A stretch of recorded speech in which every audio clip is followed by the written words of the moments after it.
5 प्रकार के वर्षों की प्रवृत्ति करने वाले भगवान सूर्य की सबको आराधना करनी चाहिए। जो सूर्य भगवान की आराधना नहीं करते उनका तेज, आयु, श्री, कांति सब नष्ट हो जाता है। ये जो सुबह सोते रहते हैं ना 9 बजे तक, कैसा जीवन।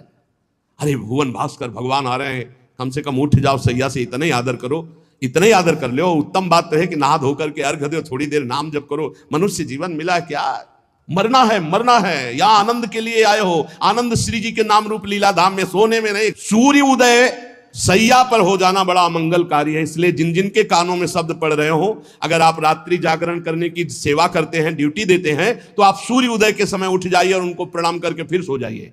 पर सूर्य उदय होते समय आपका उठना अनिवार्य है। अगर ऐसा नहीं तो आपकी श्री, कीर्ति, शांति, मंगल, सुख सब नष्ट हो जाएंगे। देख लेना, आप देख लेना।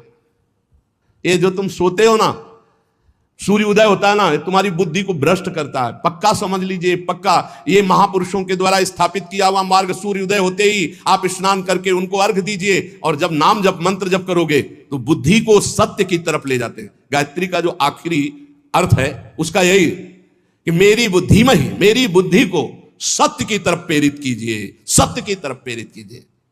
पक्का बुद्धि भ्रष्ट हो जाती है जो सूर्य भगवान को अर्घ नहीं देता। सूर्य भगवान को अर्घ देना, सूर्य भगवान को प्रणाम करना, नमस्कार करना, ये बुद्धि को सत्य की तरफ ले जाता है। कैसे कैसे कार्य हो रहे हैं समाज में, कैसी कैसी घृणास्पद बातें हो रही, पूछो मत, पूछो मत। आप सब जानते हैं तो आप क्या नहीं सोच रहे कि ये बुद्धि भ्रष्ट क्यों इतनी हो रही है।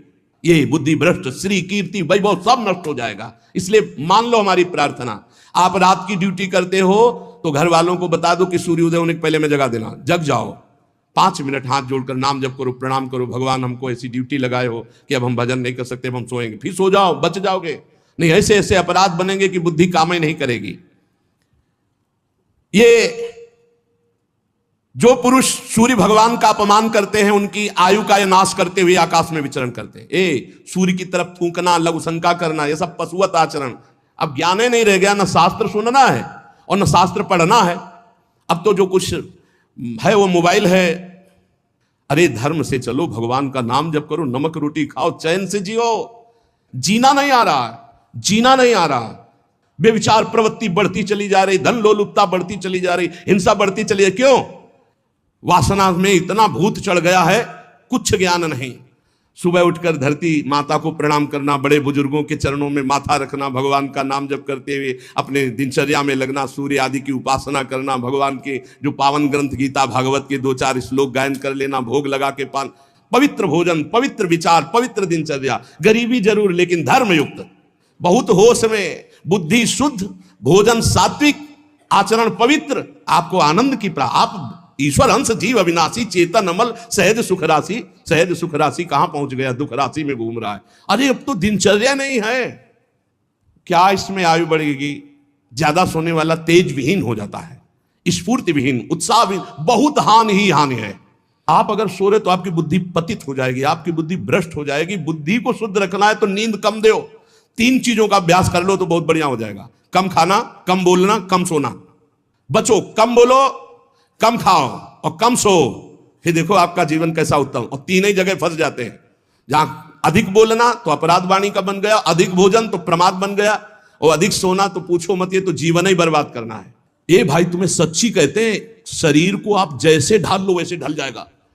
3 घंटे सोने में या 4 घंटे सोने में काम चला लो तो कितना बढ़िया। 20 घंटे आपके पास बचते हैं। 20 घंटे सो के 4 घंटे में निपटाते हैं कार्य, सोच स्नान। और अगर भगवान ऐसे ऐसे जीवन को नष्ट करने वाले जीव हैं तो हमें लगता है मानव जीवन की कृतार्थता का क्या स्वरूप रहा।